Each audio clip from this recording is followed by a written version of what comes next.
Doing nothing can often lead to the very best of something, or at least that's what the stuffed animal Winnie the Pooh says to a middle-aged Christopher Robin played by Ian McGregor. And to a certain extent, Pooh is right, because sometimes when you randomly decide to walk your dog, you might meet your future wife. However, there are also times where doing nothing can lead you to the very worst of things, as many people in state penitentiaries can often claim is the truth. But then again, in the latest live-action Disney film, Christopher Robin, or Christ Robin as I like to call it, has the heart and feelings of a small child, thus the movie contains the logic of a 5-year-old, which quite honestly is a viewpoint that is all too often underseen on screen and is underutilized even though it's precious as all hell. Because as Christopher Robin discovers in the real world, you can't live in child land forever, and we have to grow up and become the anti-children version of us that becomes corrupted by the world until we turn into miserable curmudgeons like an Ebenezer Scrooge or like Bill Belichick. In the film, our Christ Robin had to leave the 100-acre wood to go on the grand adventure of adulthood, which is a very perilous adventure involving unintended weight gain, though admittedly there is the benefit of him meeting his future wife in Haley Atwell and having a bright young daughter. Which does sound like it could be a good life, but unfortunately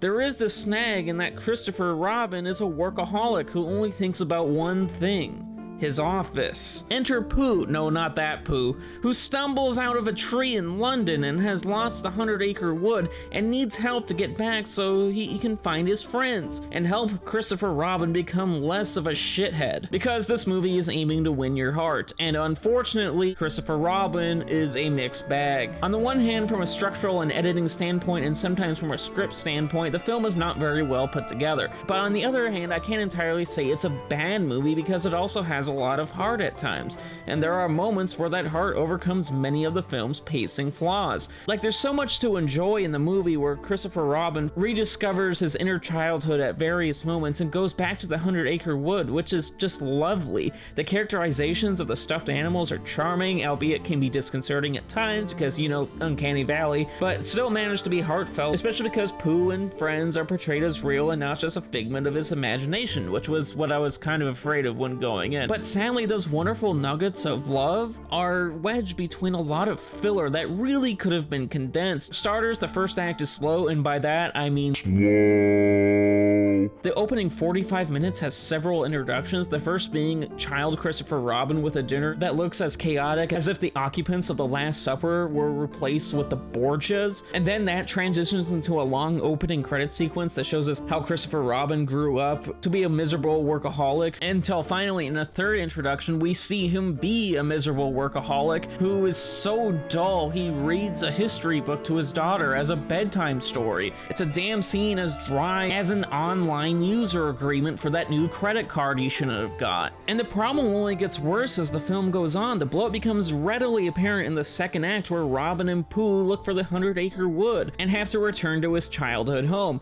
I mean, you could have just condensed and just have them go back to the tree in London, you know, because the entrance to the 100-acre wood is a magic doorway. There's no opening. I suppose it's where it needs to be. That's a silly explanation. Why, thank you. And even worse is at the end of the second act, it feels like Ian McGregor's Christopher Robin learns his lesson to lighten up and spend more time with his friends and family, until only moments later where he forgets that very lesson because, hey, I guess we need a third act. But still, that's just really bad writing. Why, thank you. And it's just so damn unfortunate because there's so much heart in this movie, and yet by the end the movie is running entirely on fumes and should have ended at around the 90-minute mark rather than at the hour and 55-minute mark. And it's because of that I have a very hard time recommending seeing Christopher Robin despite the good heart at the center. Because sorry Pooh, sometimes doing nothing leads to the very best of a poorly edited and put together kids movie. Sorry.